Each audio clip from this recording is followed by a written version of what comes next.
गांव के किनारे, जहां खेतों के पार एक शांत नदी बहती थी, वहीं रहता था आरव।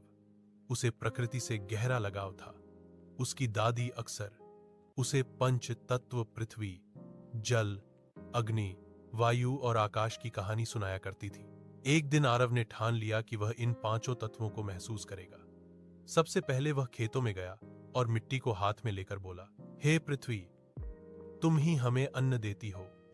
उसे लगा जैसे मिट्टी की सोंधी खुशबू मुस्कुरा रही हो। फिर वह नदी किनारे पहुंचा।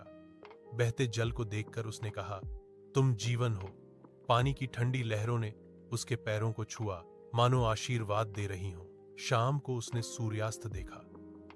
अग्नि के समान लालिमा पूरे आकाश में फैल गई थी।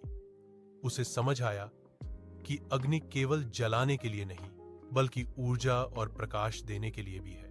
तभी हल्की हवा चली। वायु ने उसके बालों को सहलाया।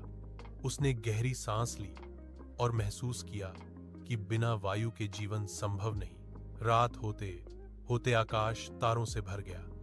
आरव ने ऊपर देखा और सोचा, आकाश सबको अपने भीतर समेटे हुए है, फिर भी शांत और विशाल है। उस दिन आरव ने जाना कि पंच तत्व केवल कहानियां नहीं, बल्कि हमारे अस्तित्व का आधार है।